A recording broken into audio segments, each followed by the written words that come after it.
The Angel's Halo, a desperate campaign, a bloodstained crusade, the last chance to drive back the horrors of Hive Fleet Leviathan and reclaim the Red Scar, and at the center of it all, the Blood Angels under the legendary leadership of Commander Dante himself. This isn't just another war, this is survival, this is vengeance, and this is what happens when the Imperium fights with its back against the wall. So, let's set the scene. The devastation of Baal is over.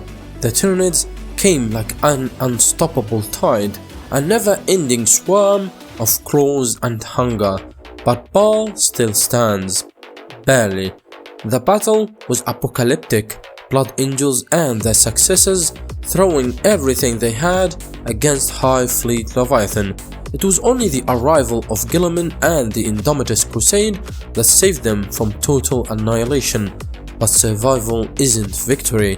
The Tyranids are still out there, and the Red Scar is drowning in Xenos corruption. Dante, the Lord of the Blood Angels, has seen more war than almost any other living being in the Imperium. He knows what must be done. The Red Scar is infested, and if they don't act fast, the Tyranids will tighten their grip. So the Angel's Halo campaign begins. Now, this isn't just some blind charge. Dante, being the strategic mastermind that he is, understands that the Blood Angels and their successor chapters are still recovering. He needs to consolidate his forces, figure out where to strike, and most importantly, stop the madness spreading through the Imperium. You see, the shadow in the war isn't just about shutting down communications, it's much worse than that. It's breaking people. Guardsmen are losing their minds, riots are breaking out, and psychers, oh man, psychers are going nuts. And without the League of Black Ships making regular visits, the Imperium is sitting on a ticking time bomb of uncontrolled psychic power. This is bad news. So while the Blood Angels are gearing up to fight the Tyranids, they also have to keep their own people in check. It's a mess, but what else is new, right? First stop, Kiro, an arid sentinel world where Imperial forces are pinned down in the last few fortified cities, fighting off endless waves of Tyranids. And guess what? The Xenos should be mindless by now, cut off from the hive mind, but they are not. Someone or something is still giving them orders. Creepy, right? Dante personally leads the charge here, striking at the moons of Kiro first, which are infested with gene stealers. Imagine the scene: the sanguinary guard, golden warriors shining amidst the void, diving into the carnage with the Lord Commander at the front.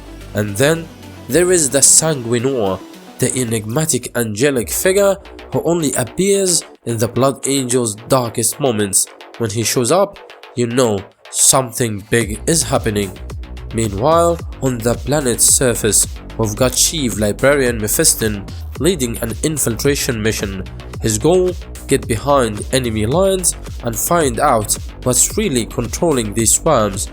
With the help of Reavers and Vanguard Marines, they pull the Tyranids away from the fortified cities, allowing Dante's forces to strike at the leadership beasts. It's bloody, it's brutal, and it's exactly the kind of lightning-fast, high-stakes combat the Blood Angels thrive on. Then there is Ashalon. If Kiro was a test of skill, Ashalon is a nightmare. Flesh Terrors under Gabriel Seth hit the system, and immediately things start going wrong. Navigation is almost impossible. Astropaths are screaming in agony. Something is warping reality itself. Turns out the Tyranids have birthed some kind of nightmarish psychic horror that's feeding on Imperial psychers. Seth and his warriors fight their way to the source, pushing through the storm-ridden refinery world, battling through the hordes of monstrous Xenos. The final showdown: Seth himself, face to face with the Tyranid Psyker beast in a desperate battle for survival. A chin sword against a mind-breaking horror. classic flash terrors. And then we have Belek Alphas. Captain Sindini leads the Blood Angels 5th Company alongside reserves from the 9th.